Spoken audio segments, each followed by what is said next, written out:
जज साहब रो ई बताई हमनी के शादी ब्याह में बंगलिनिया बुलावत हैं लेकिन ई सरवा नेखे मान ई कहता कि लौंडिया लंदन से है। इकर का जवाब बाटे लौंडिया लंदन से आई तोर आवे जाएगा टिकट इतना पैसा खर्चा कहाँ से उतना में 100 गो बंगलिनिया बुला के रात भर नचाए एक महीना नचाए। कौन हमनी के मोदी जी थोड़ा ना है जा कि ट्रम्प के बोला 1 करोड़ रुपया खर्चा कर सकते हैं जा रो बताइए 100 के सुनाए के बाद ई वकीलवा के सब बात सुनला पर हम एकरा के लौंडिया लंदन से ना लावे के आदेश सुनावत तनी। और यहाँ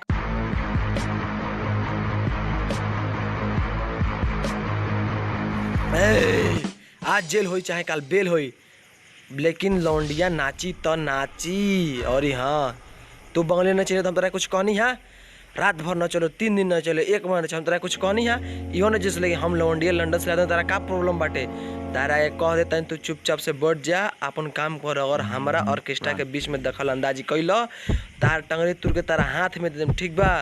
1.5 लाख रुपया पूरा खर्चा कर लौंडिया लंदन से लाए खातिर। लेकिन इस साला 10 रुपये को नहीं देता तनी के चारियों बड़ा सन साले खाली देखे खातिर ऑर्केस्ट्रा आवे लो पैसा तार बाप धरे 200 रुपये तनिक ना दिल लौंडिया सन के रे खाली तनिक सरवा हाथ मिलाए खातिर फेरा मिला 10 रुपये दे के हाथ मिला सन। लेकिन हाँ हम 1.5 लाख रुपया दे के लौंडिया लंदन से लेके आए तू लो बंगलिनिया न चले बाड़ लो हम कुछ नहीं बोले लेकिन अगर हमारा बीच में दखल अंदाजी कह दिला लो तो हमरा से बाउर केहू नहीं। हाँ तू लोग बजले रहो गाना कि आयल बाड़ू बंगाल से गोरी बचके कि गजबे कमल के। लेकिन हाँ हम अपना गाना बजाए कि यादव जी की चौकी टूट गई समियाना के चुपता ढोड़ी में घोपाई अगर बीच में केहू बोल देहलस तो हमरा से है तू तारा के तो पहले देता नहीं ते तो पहले ये मथार ऑर्केस्ट्रा ठीक है। अगर बीच में अगला बोले खाती तो तारा पुलिस वाला लोग के टंगरी तुर तार के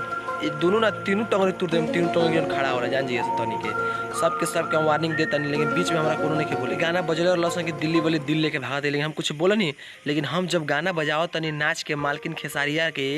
तनी काहे बोलता रसन नाच के मालकिन वाला गाना बाजी जो पवन सिंह के पुदीनो वाला गाना बाजी जितना पुदीना बा लहसुन मरचा बा सब गाना बाजी। और हाँ तनी के तो चौकी पर न चल रहा सन तनी के औकात का साला चौकी में न चल रहा। लेकिन हम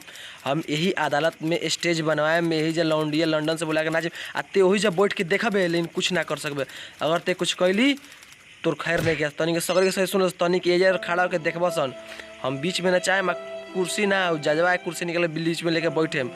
तनी के चुपचाप और ये खड़ा होकर देखिए सो कोनो कुछ बीच में बोलना पहले ही बात नहीं और ताली से बजी ठीक बात दाँत मत चियरी सन जितना जना कैमरा में आवता लो सब जना तालो रहे के बाटे कि सबूत रही लौंडिया लंदन से आके नाची। और हाँ जब ऑर्केस्ट्रा नचाही के बाद हई कागज पत्तर जे धइले से का फायदा है जज चल हटाओ हई कागज उठा के सब फेंक दे एको कागज जा रही ना एकदम साफ सुथरा रहे चीज़ खाली रसगुल्ला नाश्ता पानी मिक्सचर चली। हाँ हाँ ए तनी का पकड़ बस रे तनी के पकड़ला से का फायदा बा साले 1 2 3 4 5 6 7 जना बाढ़ लो ताहा लो में तनी के ऑर्केस्ट्रा बनाई बस तनी के लौंडिया से ना धरवा में हाथ तनी के दूर भागा से ठीक बा जा तनी 10 के 20 के 50 के 100 के खुला करा गोडी जाए सिवान से गोडी करा के ले पूरा लुटाए में जरे तोरो लुटे के वसूल ये सब तरह चोरनिया मिठाई तेरा माई के गरियावत